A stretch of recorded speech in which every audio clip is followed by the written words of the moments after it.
profesores Ángelo Narváez y Pablo Pulgar también acá con nosotros. Ellos nos acompañarán estos días. Antes de darle la palabra a los colegas chilenos, haré una breve presentación de ellos. Ambos son académicos, investigadores muy jóvenes, pero tienen una amplia producción y una formación también muy sólida. El profesor Ángelo Narváez es profesor de filosofía, licenciado en educación y licenciado en filosofía también. Hizo sus estudios de doctorado en filosofía en la Pontificia Universidad Católica de Valparaíso. Su tesis se tituló Los límites de la economía política, crítica de las causas económicas del colonialismo en la filosofía hegeliana del derecho. Trabaja en la Universidad Alberto Hurtado en la actualidad. Imparte sobre todo cursos de epistemología de las ciencias sociales para carreras como en geografía, arqueología y antropología. Tiene una vasta producción en términos de libros, de revistas, artículos en revistas científicas, artículos en prensa escrita también. Son realmente intelectuales bastante activos. Para citar algunas de sus obras como libros, bueno, hay una publicación que estará por publicarse este año de Ángelo, se titula Hegel de la economía mundial, crítica y génesis de la economía política del colonialismo.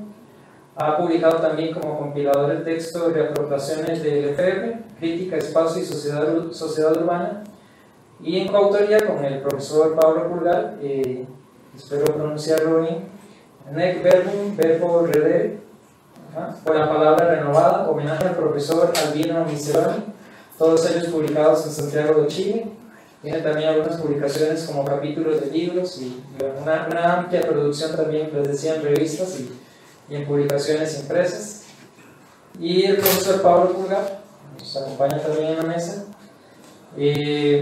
Pablo tiene licenciatura en educación, en filosofía de la Pontificia Universidad Católica de Valparaíso y un doctorado en filosofía de la Universidad de Heidelberg en Alemania, en el área de filosofía clásica alemana, economía política y filosofía política, que son también sus líneas de profundización a nivel de la investigación. Tiene también, bueno, la publicación conjunta con el profesor Ángelo también, algunos capítulos de libros publicados también, artículos en revistas que abordan el tema de la filosofía, el pensamiento latinoamericano, incluso en algunos aportes que ha realizado. En fin, un amplio currículum de parte de los dos colegas que nos visitan esta semana acá en el IDELA, la Facultad de Filosofía y Letras, y les daríamos a ellos la palabra ahora. Igual cualquier precisión o aclaración en relación a esta breve síntesis de su currículum, pues tienen ustedes la palabra también. Tendríamos, nada más para cerrar, trabajaremos el seminario el día de hoy aquí, y tanto el martes como el miércoles estaremos en el aula tecnológica en la Facultad de Filosofía y Letras, en el cuarto piso. Y pensamos, bueno, seguir una dinámica el día de hoy, que ellos realizarán una pequeña introducción y desarrollarán algunas de las temáticas que tienen previstas para el día de hoy. Haremos un receso y luego regresamos para ese espacio más de diálogo y de preguntas que hemos planificado. Entonces, bienvenidos y tienen la palabra. Bueno, gracias. ¿Se escucha, verdad? ¿Fondo? Sí. La verdad es que mucha de la gente a la cual tendríamos que agradecer, a Andrés, a Mario, a Rodrigo, mucha gente la que ha hecho posible esta instancia. Por supuesto, agradecemos que ustedes tengan la disposición y el tiempo de asistir al curso que con Pablo hemos preparado, que, como mencionaba Andrés, algunas cosas se cruzan. Es un curso que hoy le estamos dando una salida en particular, pero que hemos trabajado con otras intensidades, con otras disposiciones, con otras aristas, en diferentes instancias en Argentina, en el norte de Chile, que es un espacio fronterizo muy importante porque se cruza con estudios culturales con el sur de Perú y de Bolivia. Lo que quiero decir con esto es que, si bien evidentemente hay una carga que la vamos a desarrollar hoy, que tiene que ver con la filosofía hegeliana, particularmente, ya vamos a explicar por qué, lo que nosotros hacemos es trabajar el problema del imperialismo y del colonialismo específicamente desde una dimensión filosófica. Y eso es muy importante decirlo introductoriamente, porque eso nos permite dialogar con una multiplicidad de disciplinas, que cada una tiene sus propios recorridos, sus propias categorías, sus propios conceptos, sus propias cargas, por supuesto, de las cuales nosotros no esperamos ni podemos hacernos cargo en estricto rigor. Nosotros no le vamos a rebatir ni debatir abiertamente a la sociología, a la historiografía, por supuesto, que cualquier persona que esté haciendo un doctorado en historia del colonialismo, el imperialismo, podemos dialogar, pero no venimos a discutir en esos términos, ¿sí? Eso es sumamente importante porque la experiencia que nosotros hemos ido construyendo en los últimos par de años que venimos haciendo estos cursos es justamente pensar el imperialismo y el colonialismo desde una perspectiva epistemológica, que desde esa dimensión nos permite entrar en diálogo sistemático con otras disciplinas y con cuestiones que van surgiendo en el debate, que por supuesto nos permiten ampliar el espectro categorial y conceptual con el cual podemos más o menos, de una manera general, poder desarrollar estas discusiones. Como decía antes, una cuestión importante es que metodológicamente vamos a presentar nuestras hipótesis, una por día esperamos trabajar, ¿sí? Esperamos, todos sabemos cómo funciona esto, esperamos poder desarrollar toda la temática, pero haremos nuestro mejor esfuerzo para eso.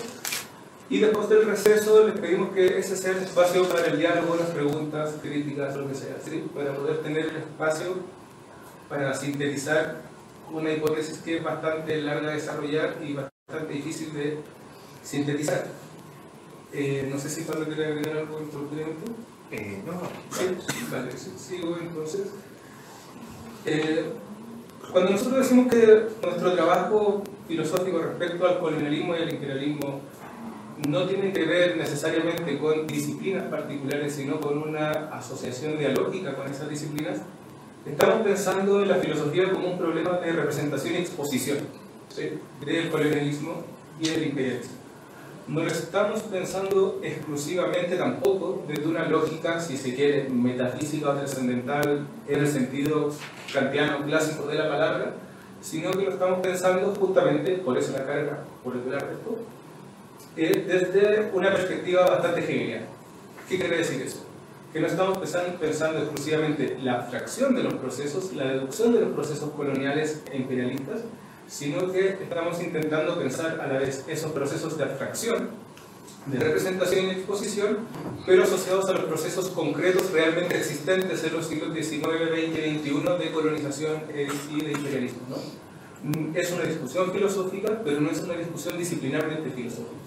Eso es lo que queremos decir introductoriamente, que eso nos permite entrar en diálogo con otras disciplinas. La idea de remarcar esto, en la medida que vayamos comenzando a desarrollar esta hipótesis, es que cuando uno atiende la historia de la filosofía que ha intentado categorizar el imperialismo o el colonialismo, en general lo han hecho a partir de una deducción que podríamos decir abstracta o podríamos decir trascendental, dependiendo de la tradición que uno tome para discutir esto, pero que en la práctica no ha dado cuenta de los procesos concretos. Eso ya lo hemos dicho, pero estamos pensando particularmente en los procesos o en la idea de libertad, ¿no? La idea de libertad tiene un larguísimo tranco en filosofía, sobre todo en la filosofía moderna, y sin embargo desde el siglo XVI en adelante la idea de libertad, que comienza a pensarse sistemáticamente, desatiende cuáles son las libertades realmente existentes en el mundo moderno, sea Europa o sea los espacios coloniales, sea África, lo que sea, ¿no? Hay ciertamente antecedentes filosóficos que intentan juntar ambas cosas, de los cuales usualmente se suele mencionar los trabajos de Vico y los trabajos de Diderot, porque logran sintetizar de una manera más o menos propositiva la abstracción de la libertad con la libertad realmente existente o la ausencia de libertades realmente existentes, ¿no? No así trabajos como, mucho más célebres también, como los de Rousseau, que uno podría decir que es un trabajo puramente abstracto, los trabajos de Kant, que son explícita y deliberadamente abstractos, no pretenden trabajar con los procesos realmente existentes, también los de Hamann, los de Herder. En general la filosofía, o lo que se llama filosofía clásica alemana o idealismo alemán, desatiende los procesos concretos. Y quienes pretendieron más o menos incluirlos, nosotros sostenemos que la filosofía hegeliana de la historia y del derecho, es una propuesta bastante interesante con toda la carga eurocéntrica, colonial, que pueda tener decir filosofía hegeliana de la historia y filosofía hegeliana del derecho como una buena representación de los procesos de colonización.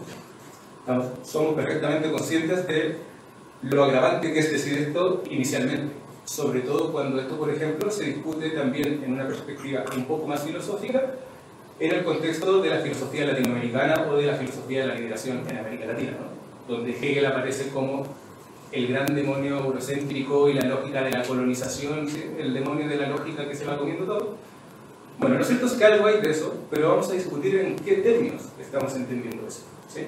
Eso es parte de lo que queremos problematizar hoy. Ahora, ¿por qué nos parece tan interesante la lógica hegeliana de representación y exposición del colonialismo? Sigamos con esta idea por ahora, luego vamos a complejizar lo que estamos entendiendo por imperialismo. Es porque efectivamente, como sostienen un montón de autores, pero estoy pensando en este momento particularmente en José María Ricalda, que en su introducción a los escritos de juventud, que en su traducción al castellano, los escritos de juventud, sostiene que lo interesante que tiene la filosofía hegeliana, sea la filosofía de juventud o de madurez, si que queremos o no hacer esa distinción, es que todo su trabajo filosófico es un gran esfuerzo por entender el capital. Esto no quiere decir que sea un antecedente de Marx o de todo lo que venga después, simplemente eso. El trabajo de Hegel es intentar comprender el capital, lo que inmediatamente lo distancia de la tradición del idealismo y la filosofía clásica alemana, donde intentar comprender el capital, aunque sea en los términos hegelianos, está muy lejos de las predicciones de Kant, por ejemplo, o del mismo Fichte, que intenta hacer algunas cosas, pero no es su proyecto, ¿no? Que decir de Schopenhauer, que después luego sigue con una vida completamente diferente. Entonces, a la larga, la tesis de Ricalda es que Hegel es una especie de bicho raro a comienzos del siglo XIX. No es mucha la gente que está intentando pensar el capital en un momento en el cual el capital comienza a comportarse de la manera hegemónicamente determinante que conocemos hoy. Ahí, por ejemplo, es la tesis que elabora Wallenstein o Arrighi respecto al golpe de timón en la economía mundo, el cambio de los procesos de acumulación, de los ciclos sistémicos de acumulación, y muy tempranamente, en los años 20, por ejemplo, Hegel en sus lecciones sobre filosofía de la historia, es cuando ensaya esta frase, poco trabajada, pero muy famosa, en la cual dice los ingleses, o más bien, la compañía británica de las Indias Orientales, son los señores del mundo. ¿Sí? Por mucho que uno pueda discutirle a Hegel sobre el centrismo, Hegel está diciendo en 1820 que no se está replicando nuevamente en términos filosóficos hasta avanzados 40 años después, 70 años, 50 años después. No estamos diciendo tampoco que Hegel sea un visionario adelantado a su tiempo, clarividente, providencial, que logró anticiparse, sino que tiene la astucia, justamente por su proyecto filosófico, de intentar comprender el presente. ¿Y qué es lo que ve Hegel que está sucediendo en el presente? Que toda la tradición política y económica europea, esa gran Europa heredera del renacentismo, de la ilustración, etc., se está cayendo a pedazos producto del avance sistemático del capital por sobre el continente. Nos guste o no, pero a la larga esa es la gran tesis hegeliana. Aquí no hay un juicio ético al respecto. El capital se está comportando de esta manera, nos guste o no. Por tanto, filosóficamente tenemos que hacernos cargo de esto. Ese mundo que comienza a desbaratarse, digamos, en general, en este contexto disciplinario de discusión, suele tener un cierto margen temporal. Siempre son complejos los márgenes temporales historiográficos, pero tiene un cierto margen que va desde la Revolución Francesa hasta el Congreso de Viena en 1814 y su réplica en 1815. Esos años de transformación, particularmente en una Europa continental, tienen repercusiones muy amplias a nivel mundial. Uno podría decir desde ciertos aspectos de las independencias latinoamericanas hasta la reconformación geopolítica y las fronteras nacionales en Europa. Pero para el problema que nosotros aquí estamos recién comenzando a atisbar en esta exposición, es que en ese contexto es cuando el continente europeo política y económicamente se repliega sobre sí mismo, dándole cierta libertad de acción a Inglaterra, al menos de hecho. Pero luego de derecho con el Congreso de Viena se le entrega, se le ceden los derechos comerciales atlánticos a Inglaterra por sobre Holanda. Entonces la guerra del siglo XVIII entre Inglaterra y Holanda no se resolvieron en una guerra explícita entre que ya había tenido 7, sino que se resolvió con el Tratado de Viena, que lo que hace es desmantelar Holanda. Entonces el poderío económico de Holanda, ¿no? Inglaterra lo que hace es financiarse estos procesos de reconstrucción y asegura el mercado y los circuitos marítimos del Atlántico.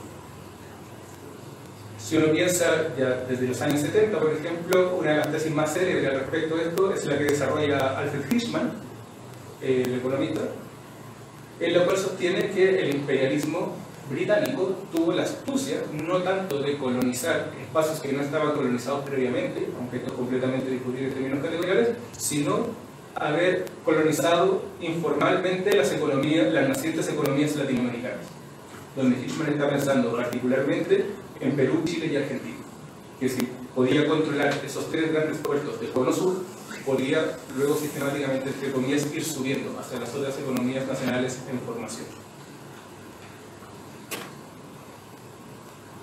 Volviendo a la filosofía, y siguiendo en esto la hipótesis bastante célebre de Susan Buck-Morss, que desarrolla en Hegel y Haití, libro que ya a esta altura de cabecera de muchos de los análisis respecto al colonialismo, es que Hegel no necesariamente estaba pensando directamente en naciones latinoamericanas individuales, pero sí estaba pensando en el proceso de constitución de ciertas unidades continentales, que es algo que vamos a trabajar posteriormente, pero ahora como introducción nos permite a nosotros acelerar ya para darle peso a la hipótesis, es que aunque no haya menciones explícitas, sistemáticas, aunque sí hallazgos bastante inteligentes al respecto, Hegel estaba absolutamente pendiente de los procesos de transformación no solo a nivel europeo, sino como la transformación global implicaba, si uno quiere eurocéntricamente, volver a pensar Europa, que es la gran tesis de Susan Buck-Morss.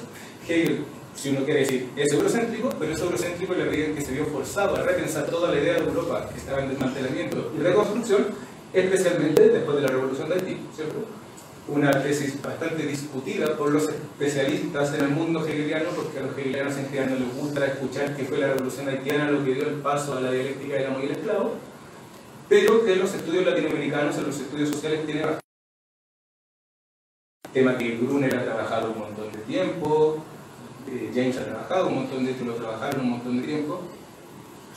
Es un tópico que Buck-Morss lo que intenta hacer es reconstruir, ya no solo en general, la importancia de la revolución independentista haitiana, sino en particular también a cómo con la revolución independentista haitiana la filosofía europea y particularmente la hegeliana tuvo que repensarse, no necesariamente desde cero, pero sí desde... Atendiendo Hegel a este proceso, a este, no podríamos decir largo, más bien intenso proceso de transformación global de fines del siglo XVIII, comienzos del siglo XIX a nivel mundial, es que justamente vuelve, después de esta vuelta, a tomar fuerza la idea de un Hegel que logra, de alguna manera, atisbar o más bien proponer un problema. ¿En qué sentido proponer? Pensadores tan diferentes como Susan Buck-Morss, Shlomo Vineri. Buck-Morss es, por supuesto, la más contemporánea, pero de otros, Hirschman, el mismo David Harvey, 73-74, creo que el artículo que contiene animados.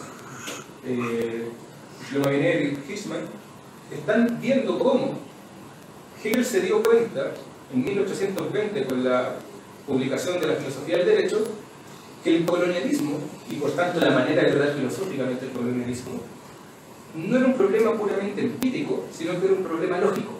¿Qué quiere decir esto?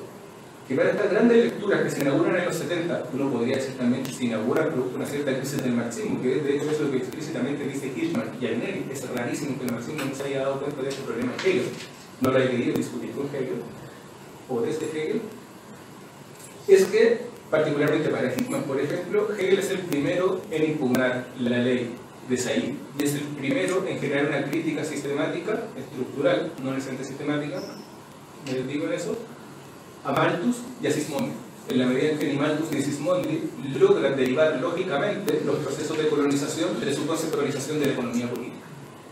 Digamos que para Sismondi, para Malthus, la colonización es accidental. Una nación podría eventualmente decidir o no decidir ampliar sus mercados y sus fronteras nacionales en virtud de procesos coloniales. Lo que está diciendo Hegel es diametralmente lo opuesto, al menos en términos iniciales. Los procesos de colonización y de ampliación de los mercados nacionales son consecuencias lógicas del comportamiento histórico, y valga la redundancia, lógica del capital. Por tanto, las naciones capitalistas, aunque las otras no lo hagan, sí van a atender estructuralmente a la competencia por los espacios colonialmente constituidos. ¿Sí? Decir eso en 1820 es algo bastante notable, digamos, sobre todo en términos lógicos, porque implica una lectura bastante pormenorizada, bastante sistemática y lúcida de lo que se está discutiendo en ese momento en economía política. Recordemos que Hegel escribe esto en 1820, solo 3 años después que David Ricardo en sus principios reformule, actualice y critique los principios clásicos de Adam Smith. Lo está escribiendo solo unos pocos años después de la ampliación de las traducciones de Adam Smith al alemán. Lo está haciendo en el contexto de las publicaciones de Said, de Sismondi, de las primeras publicaciones de Malthus. Entonces, está muy atento a lo que está sucediendo en economía política, porque está la tesis clásica de los estudios hegelianos, está muy atento a lo que está sucediendo con Inglaterra. ¿Sí?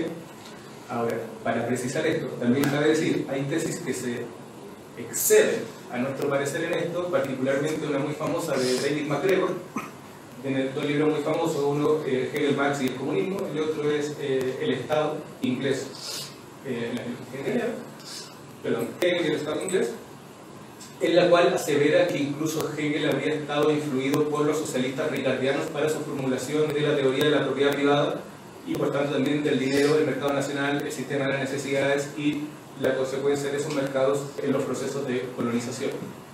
¿Cuál es el problema con una aseveración como esa? Que los dos textos más determinantes de por quién MacGregor relaciona estas hipótesis, que son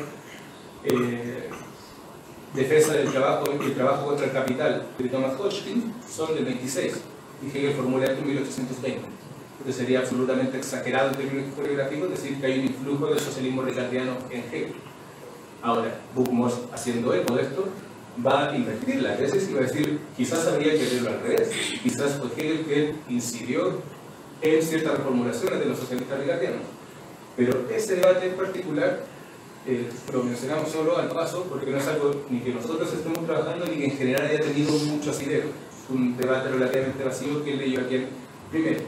Pero sí es importante en el sentido comparativo para la época y naciones en las cuales se está discutiendo esto. Recordemos la tesis clásica de Marx respecto al atraso de Alemania respecto a la recepción de la economía política, y sin embargo en 1820 Hegel está anticipando ciertas hipótesis que son propias del socialismo ricardiano de mediados de los años 20 o de los años 30.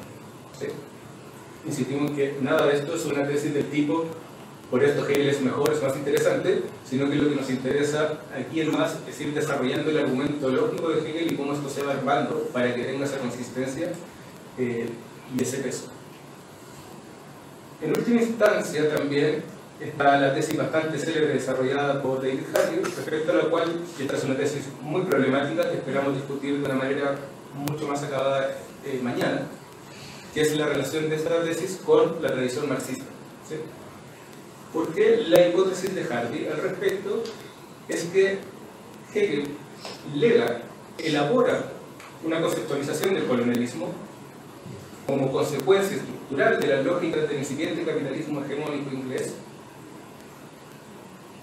y que ese colonialismo aparece como una solución espacial para las contradicciones de los mercados nacionales cerrados.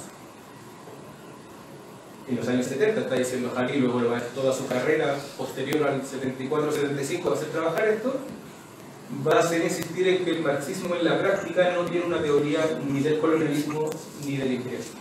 Eso es tremendamente discutible, lo vamos a discutir de hecho, pero decirlo en 1973-74, donde de una parte tenemos un gravísimo conflicto heredero de los procesos de colonización africana y de los golpes de estados y posteriores en América Latina, decirlo es bastante provocador en el sentido de que el marxismo no viene hablando, esto es lo que está diciendo Hardy, el marxismo no viene hablando de periferia sistemáticamente, pero en realidad nunca entendió en términos lógicos que era realmente un proceso de colonización o que era el imperialismo estrictamente de América. Vale, ahí los que estén a favor o en contra de Hardy, lo que está diciendo algo bastante provocador para lo que es el contexto teórico, ¿verdad? Ahí Hardy, Hirschman y Aineri están comunes al menos en algo. Solo hay dos representantes de la larga tradición, amplísima tradición que podemos llamar marxismo, que se hicieron cargo más o menos de este problema. Explícitamente en relación a Hegel, ¿no? No en relación al imperialismo, que eso por supuesto que hay mucho más. Que uno es Plejanov y el otro es Lukács.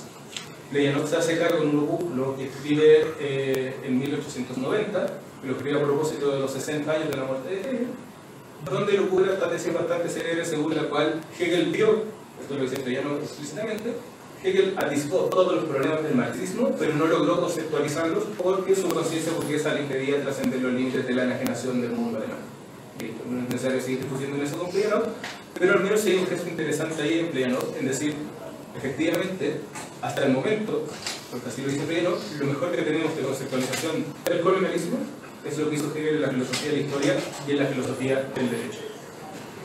Cuando Lenin, exiliado en Viena, se va a leer la ciencia de la lógica y se va a leer las lecciones sobre filosofía de la historia de Hegel, hay un apartado en el cual dice el colonialismo le permite a las naciones avanzadas subvertir las necesidades de la población más pobre a través de la migración. Y lo único que anota Lenin al lado de esto es Comfort, Leyanov. No sabemos, eclécticamente no sabemos si eso le estaba dando el favor a Leyanov, si quiere discutir con él. Bueno, como era Lenin con su apunte, me imagino todos lo conocen, los apuntes de Lenin son una locura. Y Lenin, para sus dos grandes textos respecto al imperialismo, en realidad ni menciona a Hegel, no tiene ningún problema con él. Bukharin tampoco lo hace, lo menciona muy superficialmente. Y Lukács, que también es una tesis bastante célebre, Hegel y los problemas de la sociedad capitalista, más que lo que pretende es mostrar algo similar a Lenin, que Hegel logra resolver todos estos problemas, pero que también hay en esta lógica más escrita, más clásica, recordemos que este es un Lukács previo a la ontología de ciencia social, hay una limitación, digamos, de conciencia y por tanto de representación categorial y conceptual respecto a la realidad que le impide a Hegel ver lo que habría visto el marxismo. ¿Sí?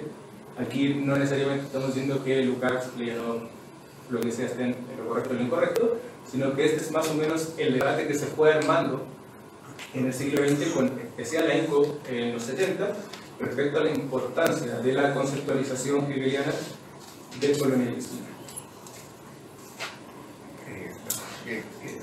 ¿Una introducción? Sí. Bueno, solamente agregar respecto a Hegel. Lo importante acá es conceptualizar cuál es la importancia que tiene el concepto de imperialismo o cuál es la génesis también del concepto. Nosotros nos situamos en Hegel como el autor que da pie para pensar el imperialismo como categoría filosófica. Y cuando nosotros hablamos de categoría filosófica, hablamos tanto de epistemología como de lógica. Y lo que nos preguntamos acá es qué significa pensar una categoría lógicamente, o qué significa enarbolar una categoría lógica.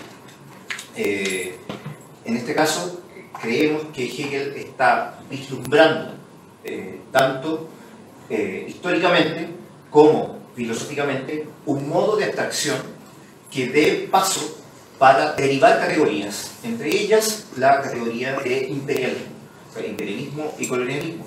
Nosotros queremos ver a través de unas ciertas oposiciones si es que esta categoría puede ser tomada dentro del espacio epistemológico de la especulación hegeliana.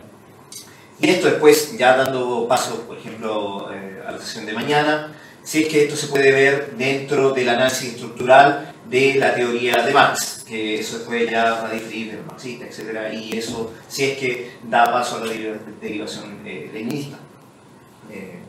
Eso sí.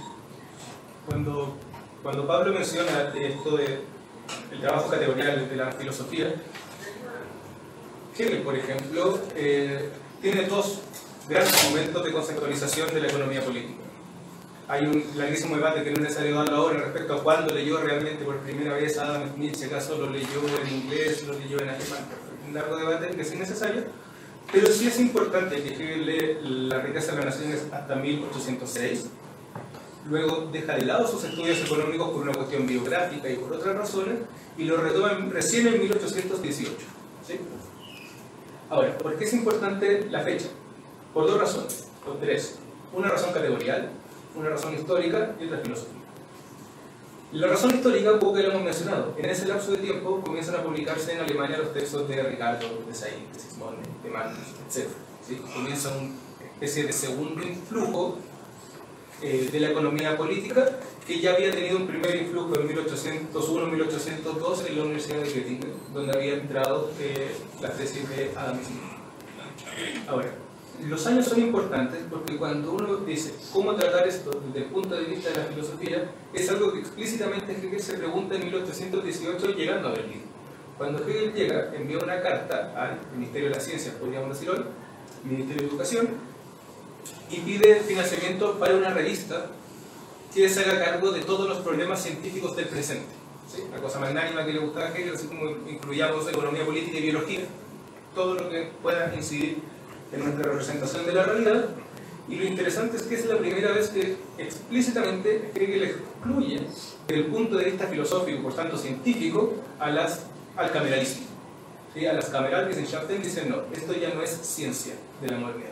La ciencia la cameralística, justamente por estar asociado tanto a nivel político como económico a ciertas dinámicas consuetudinarias, para Hegel van a carecer de valor de representatividad respecto a un mundo moderno, capitalista, si uno quiere en esos términos, que ya no se está comportando producto de singularidades personalizadas, la decisión del rey, recuperemos esa lógica hegeliana clásica, que es lo que hace un príncipe, simplemente poner los puntos arriba de la ley, y la pelea que tiene en esa escena famosa, que bueno, es otro tema, sino que ahora estamos hablando de ciencias que abstraen la abstracción de la realidad para poder comprender la lógica de comportamiento que a la larga permite dar cuenta de esas particularidades.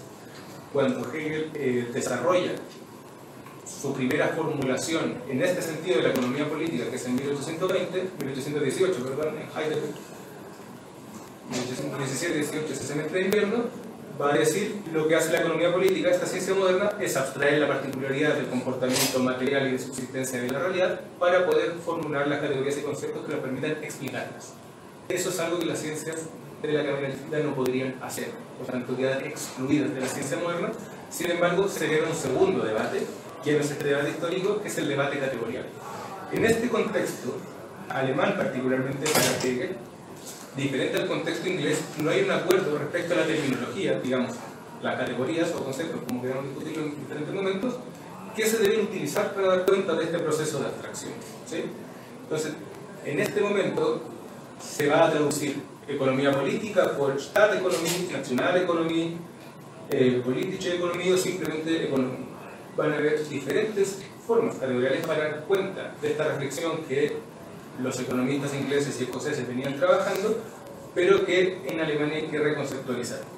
Este proceso categorial es el que importa porque esto también va a tener repercusiones para lo que va a ser la segunda y la tercera sesión, en que no porque en Hegel no haya, o en la filosofía o en la historia del pensamiento, una precisión terminológica clara y sistemática, deja de haber una presencia conceptual del problema que se está trabajando.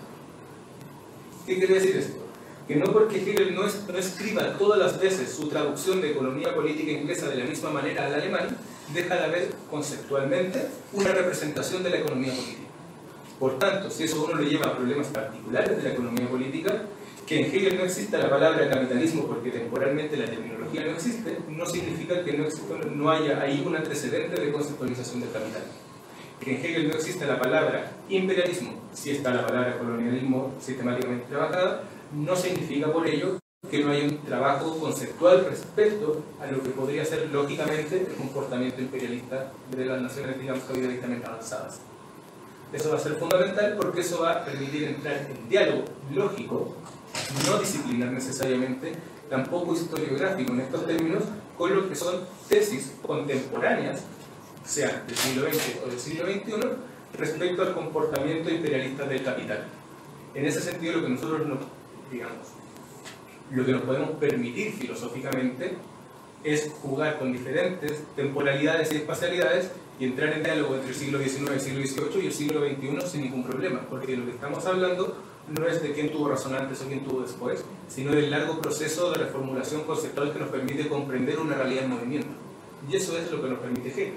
Esto ya es decirlo casi majadero, es algo que no nos permite Kant, que deliberadamente sitúa sus categorías dentro de un valor de representatividad lógicamente situado que no tiene que ver con el comportamiento de la realidad, en estricto rigor, ¿sí? Antecede a la realidad. Eso es lo que permite Hegel en última instancia. Eso, si uno quiere, esto es discutible, es lo que permite en general el concepto de teoría crítica, trabajar con conceptos que son variables, porque justamente lo que pretenden representar esos conceptos, esa materialidad, es ella misma variable. Por tanto, no estamos trabajando con categorías anquilosadas, fijas, inamovibles, sino justamente con ese movimiento que la misma filosofía hegeliana pretende ser y pretende representar, ¿no? Bueno, además, con esto, para ir cerrando esta introducción que creo ha sido relativamente extensa, hay una cuestión importante y es que mencionamos muy rápidamente, que va a ser como en el entero, cómo Lenin aborda su lectura de Hegel, cómo Lenin aborda ciertas problemáticas de la conceptualización hegeliana, que esto es lo que vamos a desarrollar con mayor ahínco en la segunda sesión, y cómo obvia otras. ¿Por qué decide leer ciertas cuestiones y por qué decide no hablar de otras? Bueno, lo que esperamos hacer ahora, después de esta introducción en esta primera sesión, es justamente tematizar cuál es en estricto rigor la estructura y la magnitud de la tesis hegeliana respecto al colonialismo. Eso, como consecuencia lógica del comportamiento de los mercados, qué funciones cumple la noción aquí de propiedad o de pobreza, y una cuestión que esperamos lograr, al menos mencionar, por tiempo no sabemos si lo logremos trabajar, es cómo Hegel asocia ciertas lógicas económicas a ciertos procesos de subjetivación religiosa y cómo los va diferenciando para analizar la diferencia entre América, Europa y América del Norte y América del Sur. Que es algo que uno podría decir, bueno, esto aquí hay justamente otro ejemplo de lo atingente que puede ser la conceptualización hegeliana del colonialismo, para entrar en cierto debate. Bueno, después de esta introducción, me gustaría escribir un par, 8 oposiciones dentro de la filosofía hegeliana. Es importante recalcar lo que estaba diciendo Ángelo, que para nosotros es tesis principal, que Hegel nos sirve a nosotros como un instrumento. Dicho de alguna forma, nosotros estamos utilizando el pensamiento hegeliano como aquel que nos da paso para pensar las categorías incluso dentro de las ciencias sociales, como categorías lógicas, categorías derivadas de un modo específico de abstracción. Para ello Hegel tiene un modo de derivación bastante particular que rompe con las lógicas que se estaban llevando y desarrollando en el idealismo alemán. Rompe con el concepto de libertad, como mencionaba Angelo, en Kant, por ejemplo. Rompe con Fichte. Rompe con el modo de acercarse a la realidad. Para ello también piensa el pensamiento como un pensar de las categorías abstractos que se piensa a sí mismo. ¿Qué quiere decir esto? Quiere decir que la lógica tiene que ser un pensamiento que piensa el modo de abstracción sin el modo de subjetivación integrado a ello.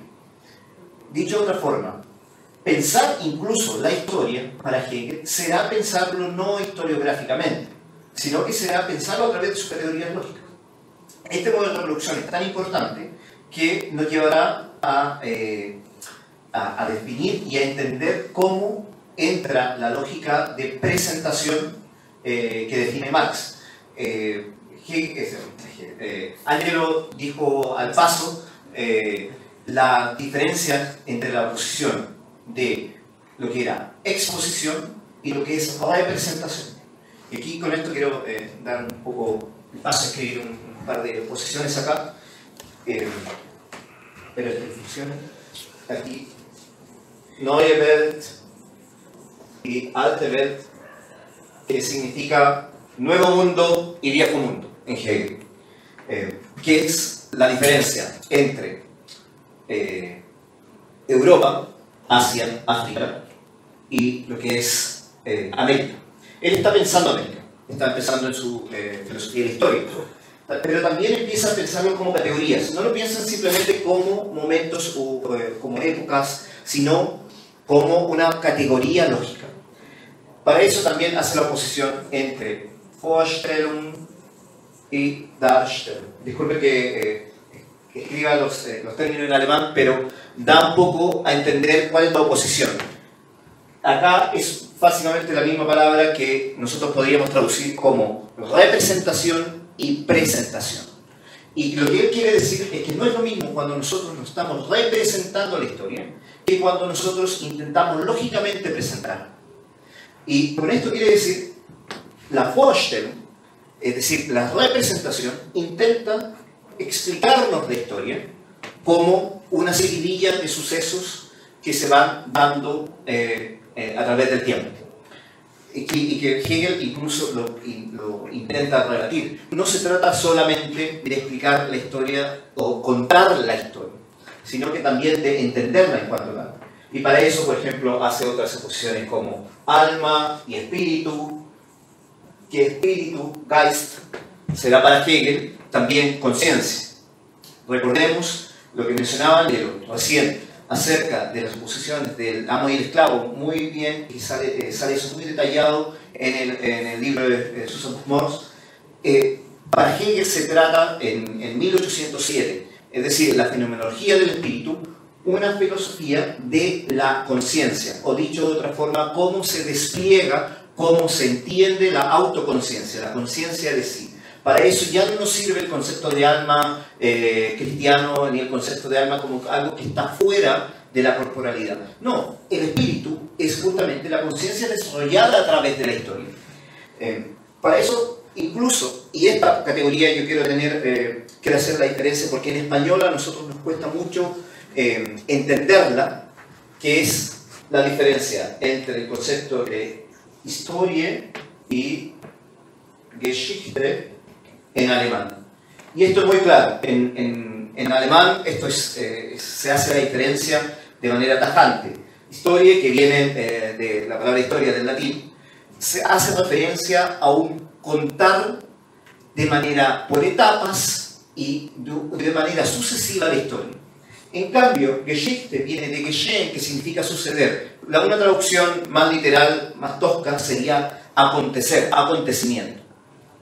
¿Por qué hago esta diferenciación? Y esto lo vamos a ver quizás en la tercera sesión. Porque no tener claro esta diferenciación hace que autores como Grossfogel, por ejemplo, de la cuña del etapismo a Hegel, le dé la cuña del etapismo a Marx, le dé la cuña del etapismo a Lenin. Sí, se piensan como etapas. Etapa superior del capitalismo sería el imperialismo, claro. Pero cuando se habla de etapas, no se está hablando de etapas históricas como acá, no sé, en un videojuego, sino que simplemente la historia se supera en cuanto en su comprensión como sistema de pensamiento, en cuanto sus categorías lógicas quedan superadas.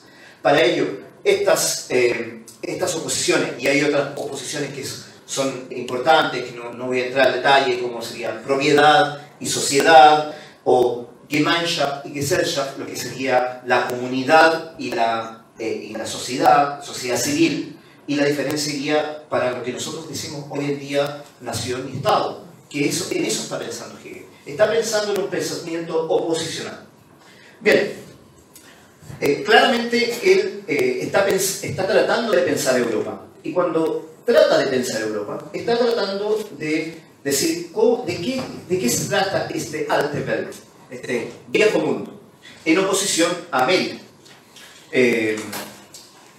Nosotros podemos hacer referencia, por ejemplo, a pensadores como Dussel, Viñolo, que intentan darnos cuenta del pensamiento hegeliano como él pensando América. Yo soy de la partida, pero igual es Hegel como pensador eurocentrista. Sí, o sea, Hegel trata de pensar Europa, trata de decir que realmente desde Europa van a aparecer todos los acontecimientos y las bases para las otras naciones en cuanto ellas se pueden superar y pueden avanzar y progresar, etcétera, etcétera. Hegel habla también de progreso en ese caso, ¿no? Quizás como progreso como lo tenemos hoy en día, pero sí habla como el autodesarrollo o despliegue del espíritu en la historia. Esta diferenciación es importante porque es verdad, o sea, lo que mencionaba recién Angelo en la introducción, es en la historia, pensando Hegel, la historia en cuanto categoría lógica, nos permite entender, por ejemplo, el fenómeno de la propiedad privada. Y aquí hay una diferencia en lo que tiene que ver con Vorstellung y Darstellung, que es decir, representación y presentación. Esa oposición es muy importante para nosotros entender qué es lo que está pensando. No se trata de explicar históricamente, dicho de otra forma, no es tarea del filósofo hacer una explicación histórica de cómo van apareciendo las figuras sociales.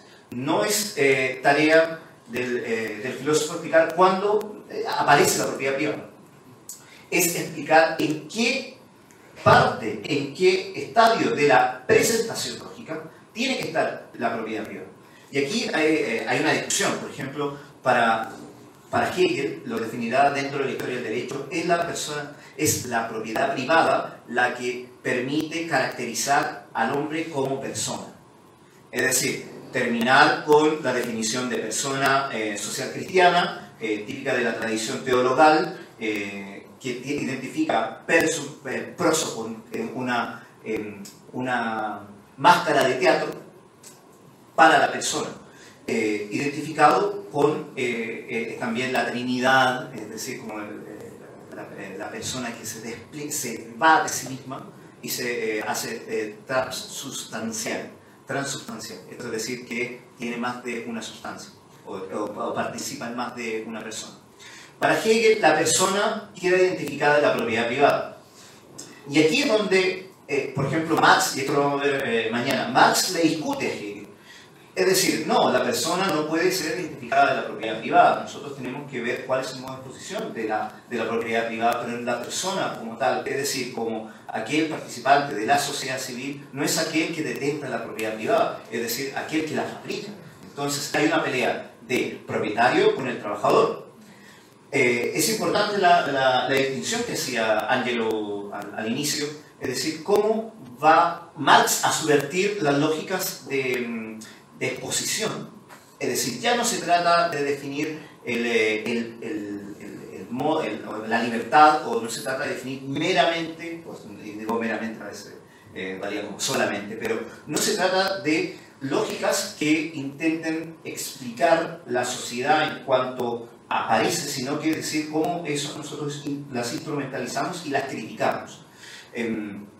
Mi profesor de doctorado tenía una tesis particular sobre Hegel. Él hablaba que Hegel solamente se puede entender durante dos lógicas, una lógica del objeto y una lógica del fundamento. Es decir, cuando habla de Hegel de historia, cuando habla Hegel de categorías como viejo mundo, nuevo mundo, está hablando de categorías que no son temporales. Por lo tanto, las categorías mismas de la historia son ahistóricas. Y ahí entra un tema particular, porque se trata de un desarrollo del espíritu humano. Cuando habla de espíritu humano, Bryce está hablando, acuérdense lo que decía recién, de la autoconciencia desplegada. Es decir, el desarrollo de la autoconciencia, de la conciencia de sí, que entra en una oposición, esto particularmente en 1807, Fenomenología del Espíritu, en la dialéctica del amo y el esclavo. Es decir, una dialéctica de la conciencia en cuanto se reconoce como servidora de otra conciencia. Es decir, el autorreconocimiento de la intersubjetividad. Es decir, una palabra bastante áspera. Para Hegel, solo para contextualizar, está peleando en ese tiempo con pensamientos subjetivistas y pensamientos subjetivistas.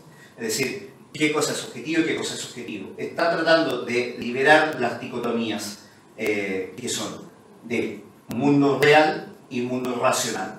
Ya no se trata de dos mundos diferentes, sino que solamente hay un mundo del pensar, de la conciencia, que logra integrar dentro de categorías lógicas la realidad para comprenderla. Ahora, la pregunta es, bueno, ¿qué tiene que ver todo esto con el desarrollo del colonialismo, el imperialismo, etc.? De hecho, tiene mucho que ver. Es justamente en este modo de pensamiento, en el desarrollo del espíritu humano desplegado, es decir, la autoconciencia, es que habla de nuevo mundo y viejo mundo.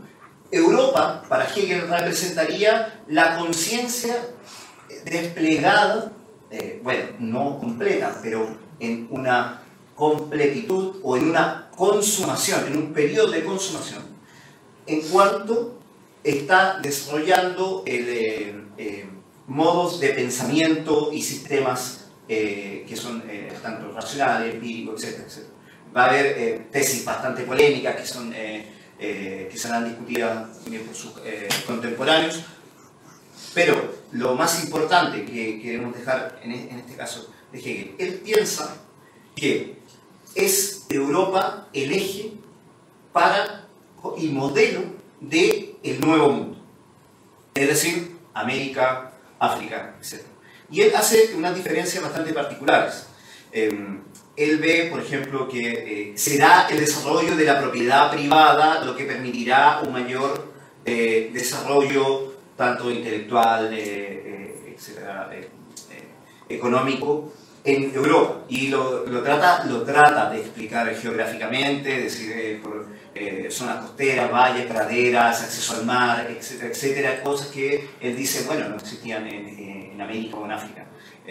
Son tesis bastante discutibles, y de hecho se discuten mucho, son justamente las tesis que discute Dussel, que en realidad en una ceguera geopolítica bastante grande. Lo importante que me gustaría destacar acá es que él hace una diferencia en el desarrollo, y aquí lo pienso como categorías de Norteamérica y Sudamérica. Él habla, de hecho él habla de Sudamérica, pero en realidad está hablando de Latinoamérica. Está hablando todo lo que es de México para abajo, básicamente. Él estaba hablando que geográficamente Norteamérica poseía grandes praderas, atravesado por grandes ríos, lo que fue facilitadora para los procesos colonizadores. Y América del Sur era solamente parcial,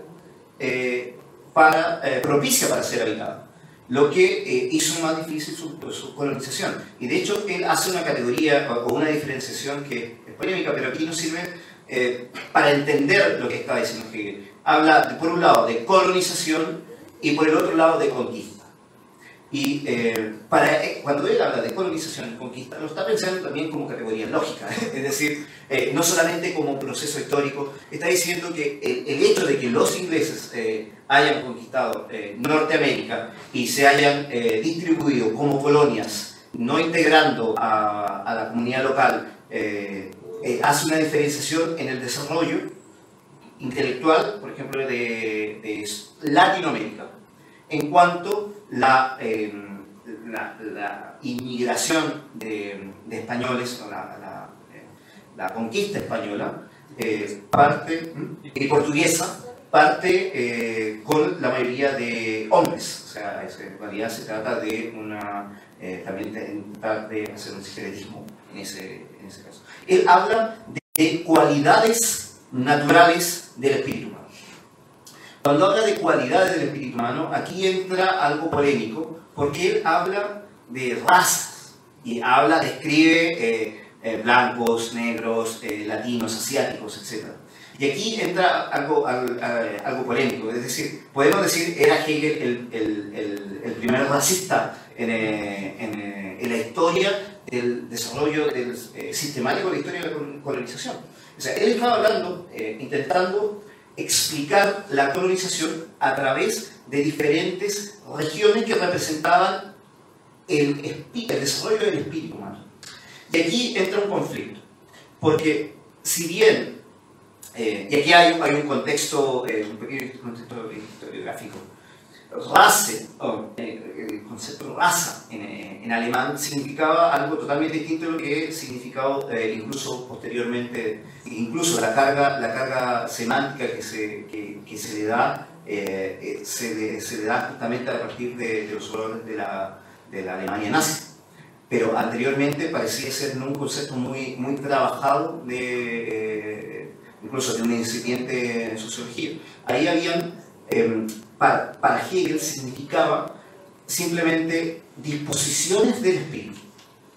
Es decir, los blancos tenían mayor desarrollo porque decía, a ver, son los únicos que llevan adelante la historia universal. O sea, de hecho son declaraciones fuertísimas, es decir, son los blancos los que llevan la historia universal. Pero no lo está diciendo en medida porque ellos lo llevan porque son blancos, sino está diciendo ellos lo llevan porque el desarrollo de las fuerzas productivas están dadas para que ellos, a través de ejercicios hegemónicos, ejercicios de dominación, habla, en este caso Herrschaft, incluso si casi uno lo traduce literalmente sería patriarcado, o sea, de hecho la palabra patriarcado, que habla de fuerzas hegemónicas. A través de esa hegemonía, se da el desarrollo de la ciencia, de la industria, de la economía, etcétera, etcétera, y le da paso al desarrollo de las fuerzas coloniales. En ese caso, él trata de definir lo que es la historia, y cuando habla de historia, habla de Geschichte en ese caso, y quiero hacer todavía ese énfasis. Es decir, bueno, la historia aparece con un principio de libertad, con un principio de libertad civil. Es decir, solamente la libertad va a dar paso a la historia, la segunda como conocemos, no simplemente el desarrollo del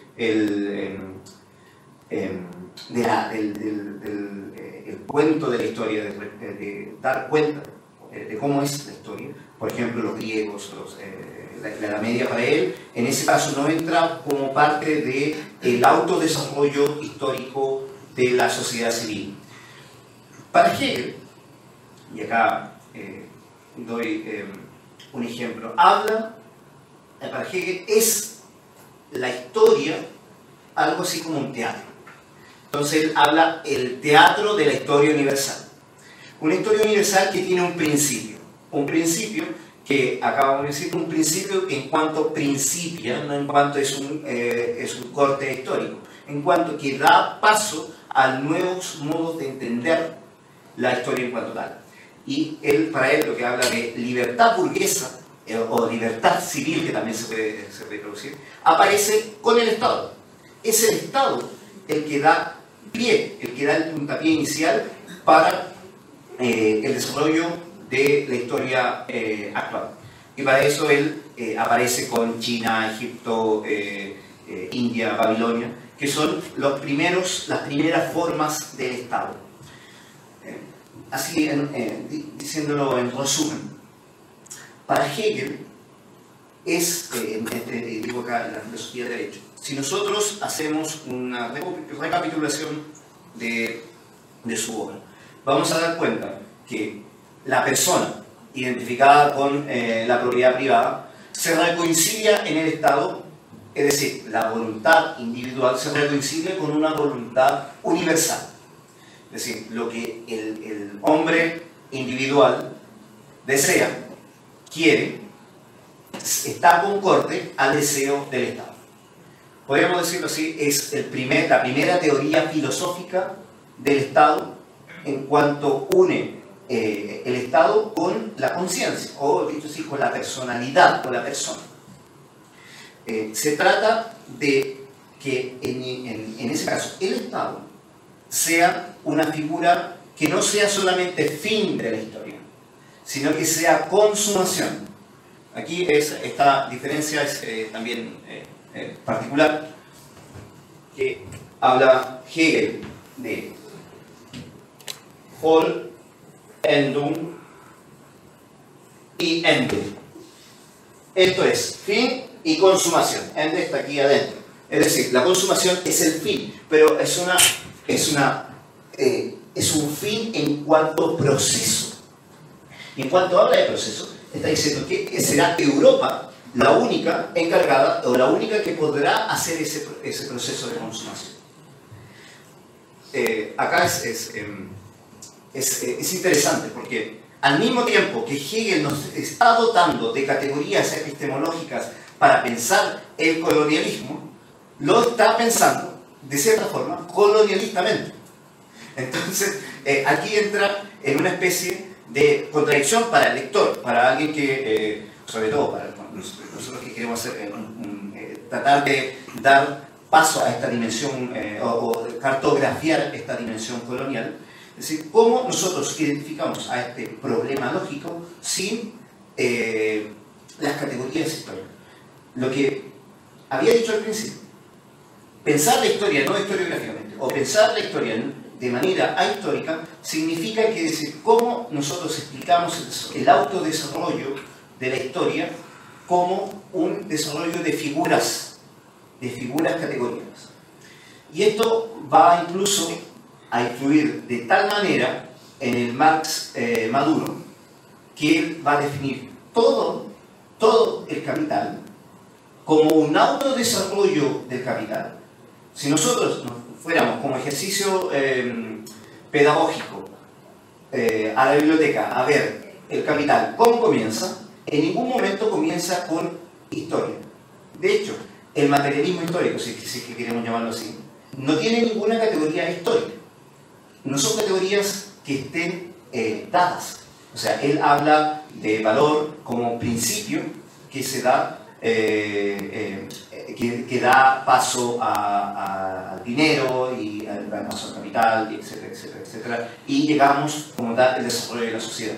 Y esto es diametralmente opuesto al modo de presentación. Y presentación, vuelvo aquí a Darstein, es decir, cómo se presenta el capital. Él está totalmente en contra de cómo los economistas clásicos presentan la economía política. Porque la economía política, para él, el modo de presentación histórico que dan es una mistificación de la economía.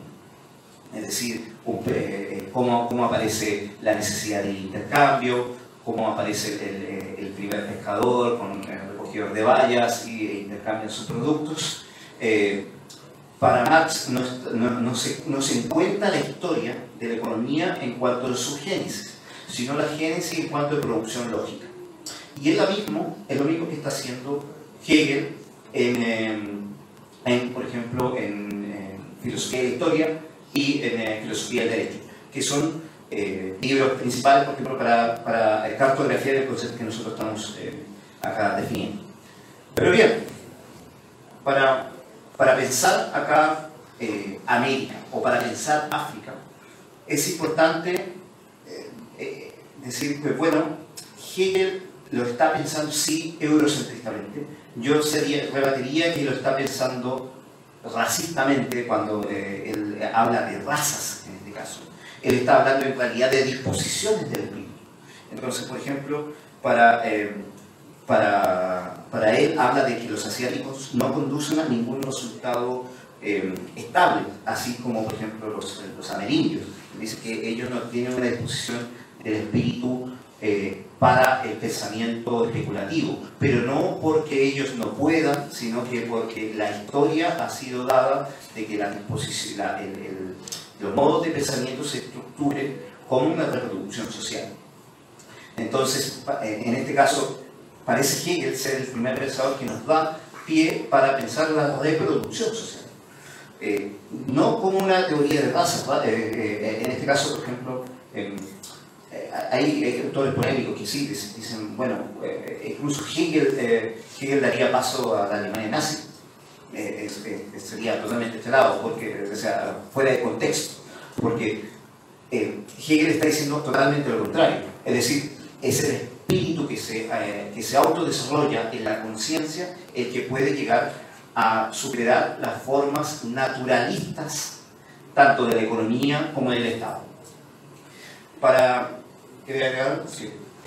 Sí, quería, a propósito de lo que está diciendo Pablo, quería agregar algo que nosotros hemos discutido, que esperamos que pueda ser conversado más sistemáticamente en diálogo, y es que efectivamente cuando Pablo dice la representación filosófica hegeliana del colonialismo es una representación colonial, es interesante que entre en diálogo con un montón de otras críticas que se le hacen a Hegel, pero lo interesante es cómo leer esa crítica. Digamos, en síntesis, el argumento hegeliano hoy nos resulta relativamente simple si lo comparamos con la complejidad del comportamiento de la economía mundial actual y las tesis críticas que hay al respecto, ¿no? En Hegel no hay un problema de la financiarización, no, eso no está.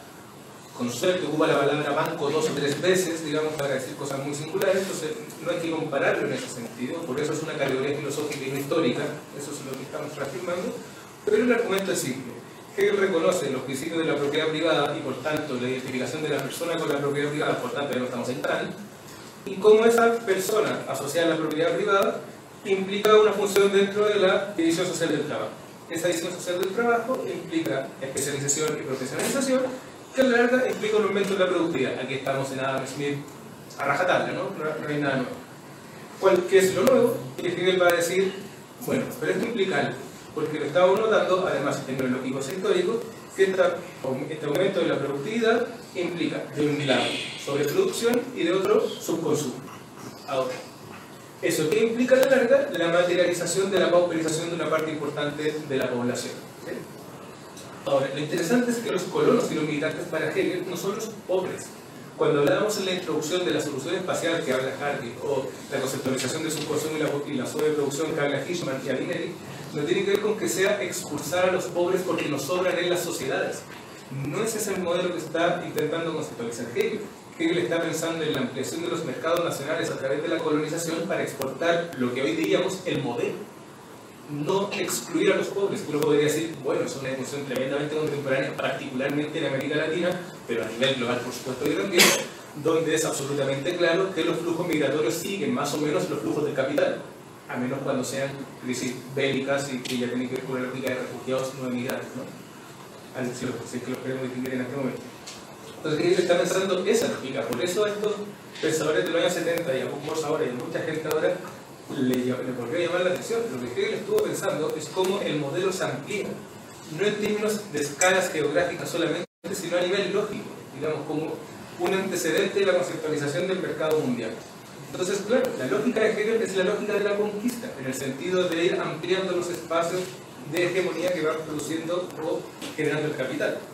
Ahora, la paradoja de esto, lo que no está en Hegel es que el mundo es materialmente finito, empíricamente finito, entonces el modelo no se puede exportar, por decirlo de esta manera, al infinito, tiene un límite. Eso es algo que Hegel deja completamente de lado, y detractores de Hegel van a decir, bueno, entonces ahí llega su crítica, y defensores de Hegel van a decir, no tenía por qué seguirlo desarrollando porque se subentiende que lo que va a suceder es que la economía mundial va a estar en crisis de la misma manera que entró una economía nacional. Bueno, eso es un debate entre hegelianos. Y lo interesante es que uno puede leer esto nuevamente en términos amplios, de una manera crítica o como una defensa. Digamos, apropiémonos de Hegel en el sentido para esto, digamos, para que no piensen que vamos a estar defendiendo a Hegel, digamos, porque no pretendemos que sea eso, sino que, por ejemplo, si no es un paralelo con las críticas que hizo en su momento Carl Alonsi a Hegel, nos jugamos sobre Hegel, que esto es algo que debatimos ampliamente en Argentina, fue, bueno, Carl Alonsi tiene razón porque Hegel tiene razón. ¿En qué sentido? Cuando Carl Alonsi dice la historia que cuenta la fenomenología del espíritu es la del espíritu del hombre blanco, heterosexual, del patriarcado, es cierto. Eso es lo que está diciendo Hegel. Ahora, ¿qué es el debate que se tuvo con Carl Alonsi en su momento? A fines de los 70 fue justamente por eso existe el feminismo, porque el relato eurocéntrico, colonial, etc., es el relato también del patriarcado. Entonces, ¿tiene razón Carl Alonsi porque Hegel tiene razón? ¿O Hegel tiene razón porque Carl Alonsi tiene razón? La crítica de Carl Alonsi es precisa. Pero para que sea precisa es porque estamos reconociendo que Hegel aparece como esa figura de una lógica de comportamiento. De ahí que hay autores que intentan sostener lo siguiente. La lógica de Hegel, y esto nos permite a la larga distinguirlo completamente de lo que va a ser el marxismo y la filosofía del siglo XX y del siglo XXI, el gran debate que va a tener Foucault, Deleuze y Derrida, porque el gran rechazo que van a tener a Hegel, también háganme, es porque la lógica de Hegel es la lógica del capital. No en el sentido de ser la lógica que pretende Marx en la crítica de la economía política del capital, sino que encarna ese capital, ese comportamiento. ¿Sí? Entonces, claro, es una crítica colonial al colonialismo, lo cual es tremendamente interesante en términos filosóficos porque permite situar la discusión en diferentes espacios y diferentes tiempos. Eso es lo que provoca esta discusión dentro de muchas otras dinámicas, como por ejemplo, dentro de las distinciones que hacía Pablo entre conquista y colonización, es tremendamente importante, es filosóficamente importante porque uno, por una cuestión incluso de formación escolar, si le dicen colonia, lo que uno piensa es, bueno, la corona española colonizando América Latina, lo tenemos lo primero que se nos viene a la cabeza, ¿no? Sobre todo, incluso en términos como de celebración de independencias formales, ¿no? Que a la independencia echamos a los reyes, qué sé yo, bueno. El asunto es que en términos lógicos y no históricos, Hegel está entendiendo la colonización española como conquista y no como colonización. ¿Por qué? Porque el comportamiento colonial español tiene que ver con una lógica impositiva, como decía Pablo, que además está asociada, y esto es lo que habíamos mencionado antes, a una dinámica de subjetivación religiosa. Lo que está diciendo Hegel es que el catolicismo, a la larga, es el que conquista, porque el catolicismo se comporta de una manera centralizada, tiene una jerarquía centralizada, tiene al Papa y todo lo que viene hacia abajo.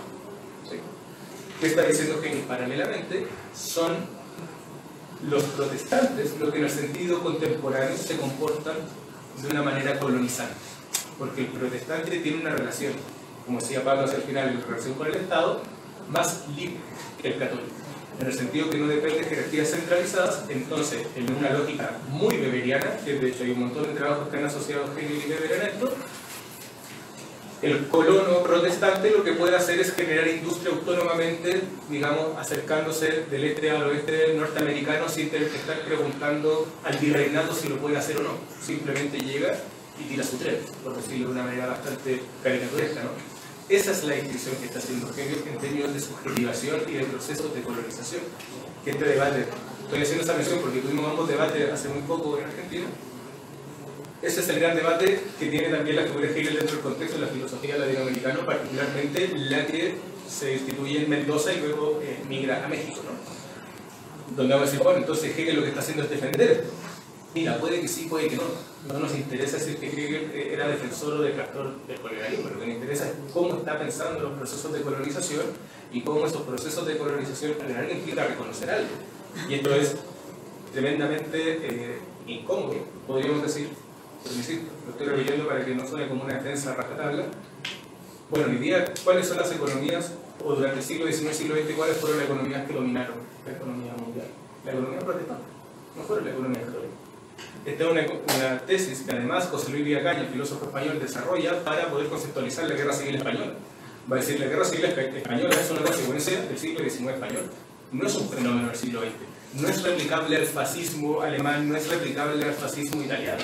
Lo que sucede particularmente en España es que son los resabios del catolicismo centralizado, que no supo resolver republicanamente estos conflictos. Ahora, esto tampoco es una crítica a la religión por sí misma, es una crítica a la función que cumple la religión dentro de los procesos centralizados de ampliación de cierto margen económico a través de la colonización o la conquista.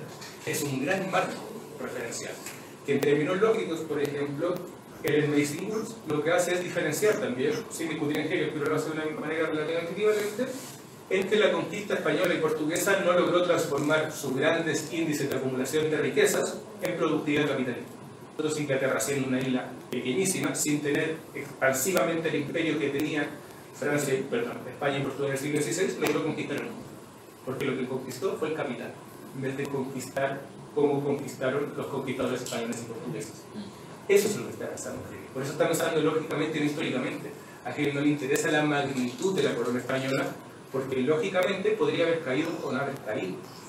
Lo que está pensando Hegel, lo que nosotros estamos pensando desde Hegel, es que Inglaterra puede caer o no puede caer. De hecho, su hegemonía cayó, uno la puede derivar a Estados Unidos. Yo no podría hoy día aventurar que la hegemonía de Estados Unidos está, al menos en términos económicos, en debate. Dejémoslo ahí. Porque lo que subsiste es la lógica. Y esa lógica no es una cosa, es una relación. ¿Y cuál es esa relación? El capital. Entonces, en ese sentido, la lógica hegeliana es implacable. Es irrelevante si estamos de acuerdo con lo que Hegel hipotéticamente pensó o no, pero lo que me está tirando es un garrote, es un mazazo. Lo que está diciendo es así se comporta la lógica del capital, al menos dentro de lo que podemos conceptualizar desde este marco epistemológico, que lo que pretendemos discutir mañana y pasado mañana es una ampliación, por supuesto, y una tensión con este marco. Pero al menos lo que hemos intentado es explicar por qué comenzar con este margen de representación desde Hegel. Bueno, ya pronto hacemos 1 hora y media, así que 10 minutos, así que para ir más o menos cerrando el debate, quedan varias cosas en el tintero. La importancia de esto, y había mencionado al principio transubstanciación, para Hegel es una explicación de la religión, y Ángelo lo detallaba muy bien, la relación entre religión y economía. Dice Hegel en una frase: comprender la economía es necesario para la filosofía de la religión. Una frase que en realidad, si uno le dice así, no comprende de la nada, o sea, no se comprende per se. Para él, y esto lo mencionaba al principio, la diferencia entre que Sudamérica haya sido conquistada, es decir, ser catolizada, marca el modo de desarrollo que lo diferencia de Norteamérica, donde fue conquistada por los protestantes. Esto da tanto un entender el modo de producción. Para él también, Hegel, un fuertísimo anticatólico y protestante. Tenemos que acordarnos que Hegel es de formación teólogo, estudió junto a Fichte y Schelling. Él entiende la transubstanciación, es decir, por ejemplo, que la persona puede ser, la persona de Dios puede ser expresada a través de la hostia, por ejemplo, que es el cuerpo, no es una representación del cuerpo, no es una imagen, es el cuerpo de Cristo. Por ejemplo, para él le parecía simplemente una superstición. No cabe para su proyecto civilizatorio. O sea, Hegel está pensando en que el protestantismo no es solamente una religión, es un proyecto civilizatorio. Está hablando que no es solamente está hablando, el protestantismo habla del modo presencial de Dios, sino que el modo de entender a Dios es el modo de relacionarse entre personas. Por lo tanto, va a diferir del modo de distanciamiento que haría el catolicismo. Da lo que habla él, y esto daría debate acá, lo que es el principio de la voluntad libre. Hegel está pensando en la libertad, es verdad. Y ahí lo que decía Angelo es muy importante, lo que decía al final. Acá da lo mismo si nosotros estamos en contra o a favor de Hegel, no se trata de eso. Él está describiendo las lógicas de conquista y de colonización que se están dando en su época, y es el primero, por eso partimos con Hegel, es el primero en decir, bueno, acá esto se está transformando en una lógica de hegemonía del capital, que más tarde desarrollará en otro lenguaje y en otro modo de exposición Marx, y eso será trabajado y reintegrado con categoría histórica por Lenin. Y aquí entra un paso importante, y que esta es una de las hipótesis que recorre esta primera sesión. Es decir, podemos pensar el imperialismo más allá de una categoría histórica, sino también como una categoría lógica, es decir, que se dé como tal, como lógicas incipientes dentro del modo de relacionarse del capital y modos que sean de relacionarse y de relacionarse en la historia. Eso es una tesis que da paso, por ejemplo, que queremos discutir acá en el museo.